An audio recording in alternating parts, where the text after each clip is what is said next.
Boyce Watkins from Your Black World. Now, you might have seen this week that Stephen A. Smith from ESPN got into some serious trouble.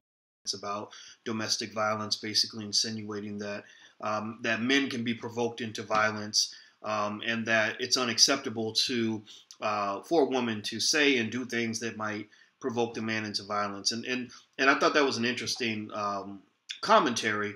I don't agree with that. I've had a lot of debates with young women, especially right after the Chris Brown Rihanna situation.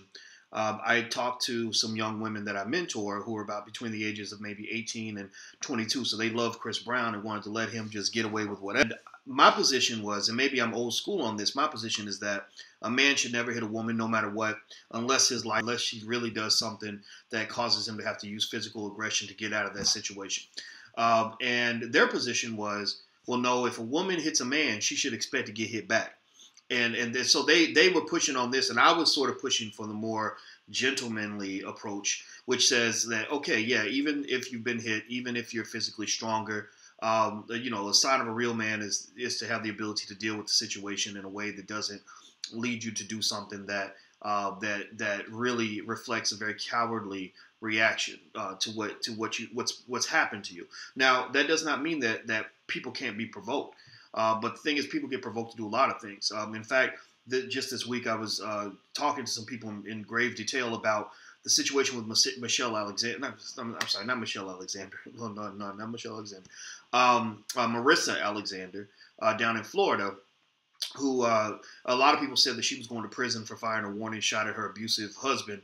And that's the simple narrative people want to believe. But the more I looked at the evidence and the more I listened to interviews and talked to people, the more I found out that it wasn't as simple as people thought, that she had been provoked into going to get a gun and firing that gun at him while he's holding the kids at head level. And that's actually when the case started to make a whole lot more sense. Now, so here's the thing. Can people be provoked into violence? Absolutely, happens all the time. Should they be provoked into violence? No, they should not. It's wrong. But does being provoked into violence excuse your violence? No, it does not. I think that we have to understand what an appropriate measured reaction to provocation is supposed to be.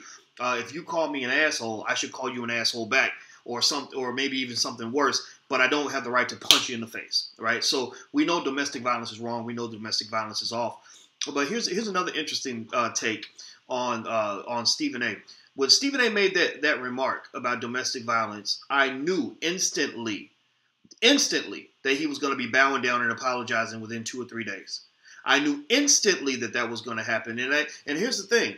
Just a month ago, Stephen A. received a lot of similar controversy for explaining away racism, for basically saying that African-American males, that we're victims of discrimination and racial violence, and racial oppression, and beatings by the police, and all these other things that happen to us, that these things would not happen if we learned to conduct ourselves properly, if we did not provoke white people into being racist toward us.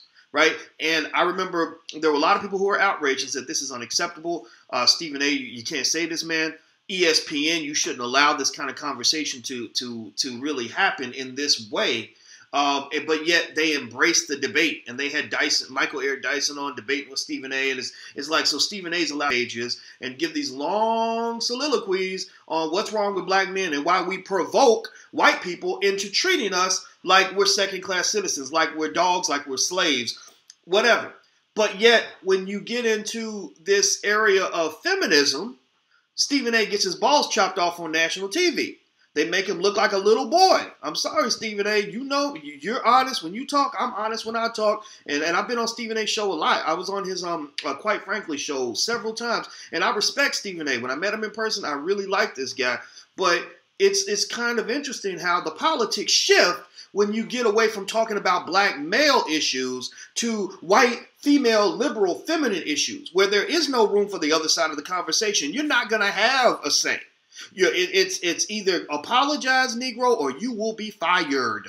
Period. That's what happened with ESPN. Those are the meetings. That's why his notice that his apology was a recorded apology. They were like, we're not even going to give you a live mic to even improvise on any level on this issue.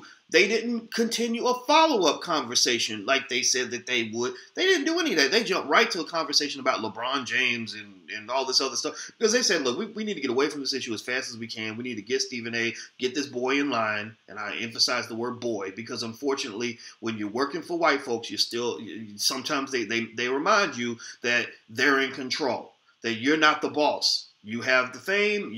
We'll put you out front, but you are not the boss. That's why I find First Take to be an interesting show because, and I know other cats who are on the show, and it's like they figure something out. They figured out how they can exploit the fact that black men are unemployed. That almost 50% of us don't have jobs in many urban areas, and the number's at least 20% in a lot of major cities like Chicago, where I live.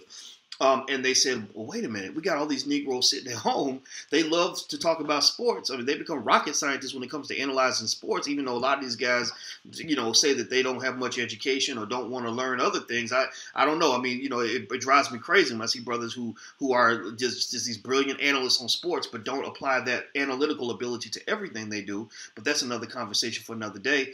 And they said, look, we got all these black men who are sitting at home, no jobs, who love sports. Ooh, let's make a lot of our commentators black. Let's make this a black show because this demographic is a demographic where we can make money off of these men and their plight. So understand this. Let's break it down real quick. It basically says that when you talk about white America, when you talk about those in power, when you talk about corporate America, they are very happy to make money off of you. They will dig into your passion, find out what you like, find out who you are, and they will make a profit off of you. So, but you're sitting there, you're enjoying ESPN, and for you, it's just sports. For you, it's the conversation you're having with your boys. For you, it's recreation. For you, it's a social activity. For them, it's dollar signs, dollar bills, because they've got the minds of producers. You've got the mind of a consumer. That's what ESPN is doing to you. And I know these things very well. I'm a finance professor. That's what I do. That's what I understand. And I'm also a black man, which is more important than being a finance professor. That's why I'm just telling it like it is. So my analysis at the end of the day is, number one, part of the reason that ESPN disciplined Stephen A. like a little girl on this issue, or a little boy, just in case people want to accuse me of sexism for comparing him to a little girl. The reason ESPN disciplined Stephen A. like a little boy on this issue, but not on the race issue, is because white liberal women have far more power than African American males. I went through the very same issue when I literally wrote an article basically making the very simple point to brothers: keep your shit in your pants, keep your dick in your pants, because if you are sleeping with a bunch of random women, bad things can happen to you. You can get pregnant or get somebody pregnant. You can have get an STD.